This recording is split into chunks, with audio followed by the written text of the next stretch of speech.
Assalamualaikum warahmatullahi wabarakatuh. Selamat pagi, salam sejahtera untuk kita semua. Hai anak pintar, jumpa lagi dengan Ibu Lilis. Pada hari ini kita akan belajar tentang tema 9, subtema 3, pembelajaran 5. Sebelum kita belajar, silakan kalian siapkan buku dan alat tulisnya. Dan kita berdoa bersama. Berdoa dimulai.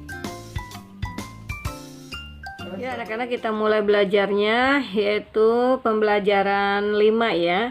Nah, perhatikan di sini ada beberapa gambar atau foto ya. Ini adalah ilmuwan-ilmuwan ya. Yaitu yang pertama adalah Nicolaus ya, Copernicus ya. Kemudian Johannes Kepler, kemudian ada Edwin Hubble ya. Nah, di sini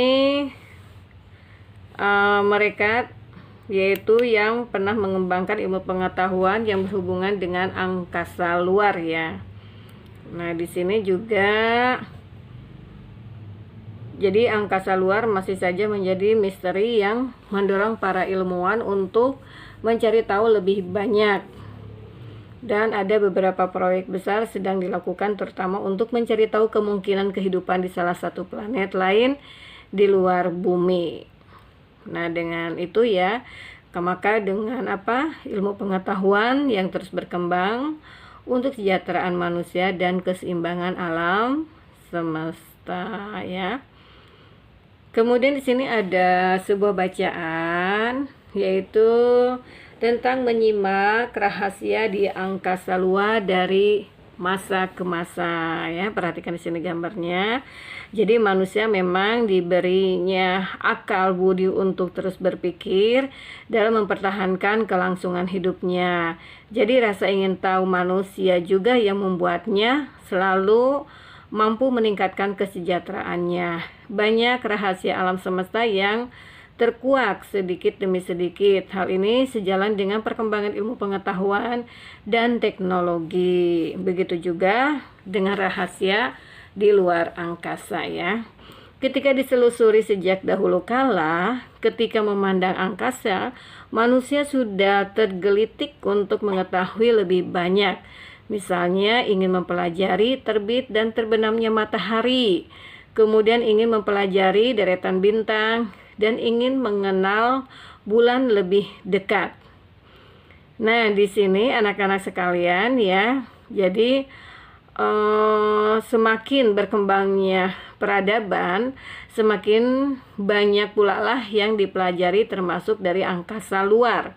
Jadi masyarakat Mesir mencapai pergerakan matahari dan bulan pada lempengan-lempengan batu pada 4000 sebelum Masehi. Sementara pada 350 sebelum Masehi, yaitu astronom dari Cina ya, Xin Hin mencatat ada sekitar 800 bintang dalam katalog bintang pertama. Nah, jadi salah satu peradaban yang gigih mempelajari alam semesta adalah peradaban Yunani kuno, yaitu sekitar kurang lebih 500 sebelum Masehi sampai 400 Masehi. Jadi berbagai teori alam semesta muncul dari para ilmuwan Yunani. Di antara teori yang ada adalah Pythagoras dengan teori bumi bundar. Ada juga Ptolemeus yang mempelajari pergerakan planet dan Aristoteles yang menghasilkan kumpulan hasil pengamatan para astronom lain ya. Nah, jadi di sini ada gagasan revolusioner yang dicatat sejarah adalah ketika pada tahun 1543.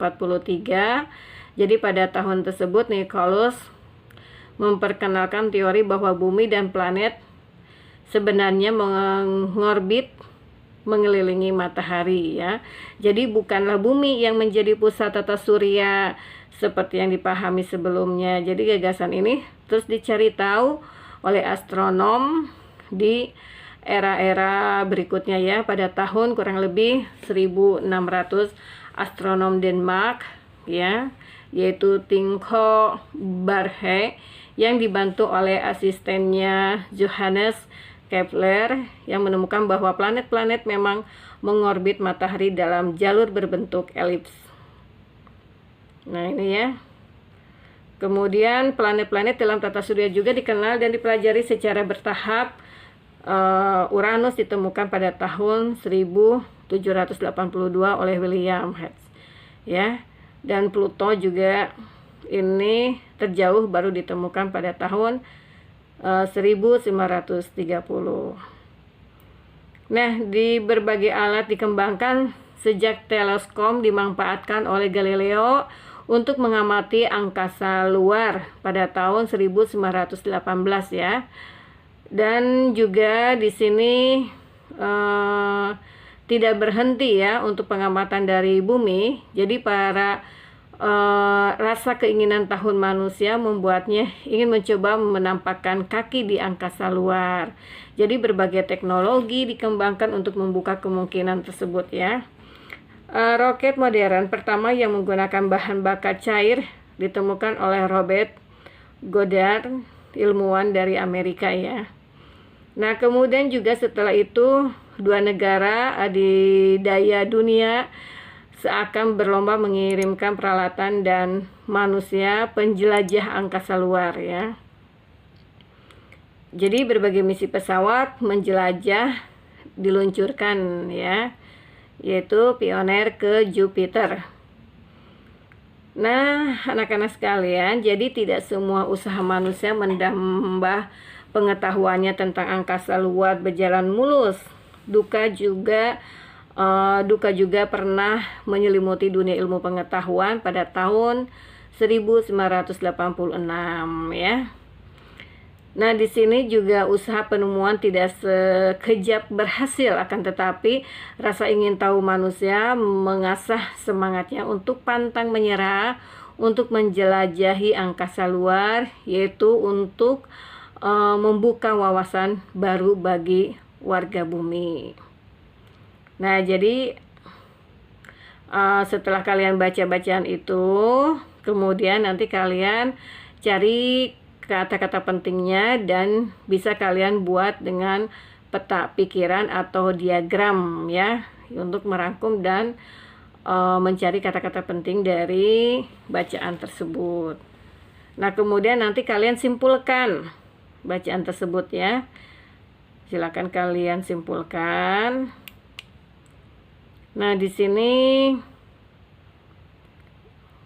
ada beberapa ya kegiatan yang harus dilakukan oleh kalian ya. Yaitu di sini bisa kalian baca apa saja. Kemudian juga di sini ada percakapan antara Siti dan Made ya. Di sini. Kemudian nanti kalian baca ya percakapan tersebut. Nah, di sini ada bacaan juga, yaitu yang berjudul Kado Ulang Tahun Ibu ya. Nah, kalian nanti bisa baca cerita ini sampai selesai bacanya. Kemudian setelah itu baru kalian cari kalimat pentingnya dari bacaan tersebut ya. Nah, setelah itu di sini nanti kalian bisa mengisi tabel yang sudah ada ya. Judulnya apa? Yaitu tadi apa? Kado ulang tahun ibu ya. Kemudian penulisnya siapa ya? Yaitu Diana Caritas. Kemudian ada bagian-bagian yang paling disukai dari cerita fiksi di atas ya. Ini silakan kalian isi ya. Kemudian di sini ada diagram pen, yaitu tentang cerita fiksi. Kemudian ada pengalamanmu ya, bisa kalian isi. Nah, setelah itu baru kalian bikin kesimpulan dari bacaan tersebut dan mencari persamaan ya dan perbedaannya apa ya.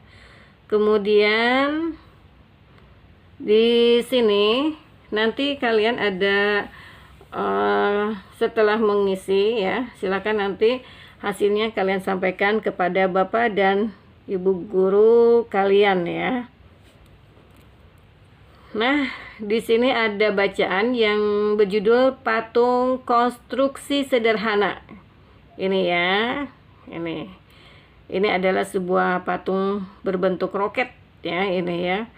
Coba di sini nanti ada bacaannya ya, yaitu membuat patung dengan teknik merakit ya atau konstruksi yang memiliki beberapa kelebihan dibanding dengan teknik lainnya seperti memahat, membentuk atau membutsir. Membuat patung dengan teknik konstruksi ini dapat digunakan bahan apa saja yang ada di sekitar dan mudah didapat ya. Kemudian teknik konstruksi ini menggunakan bahan bekas baik berupa kertas, plastik, kayu dan logam ya.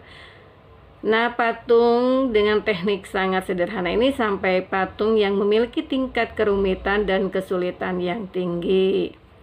Jadi patung dengan teknik konstruksi juga dapat digunakan para perancang dan ilmuwan untuk membuat sebuah model ya. Nah, jadi mereka membuat benda yang sebenarnya. Jadi patung-patung dengan tema kendaraan, baik kendaraan biasa maupun kendaraan untuk angkasa luar cukup sering diciptakan seniman ya dan ilmuwan untuk pengembangan ilmu pengetahuan. Nah, ini ya. Nah, nanti kalian bisa baca ya. Ini bahannya dari apa dibuatnya ya.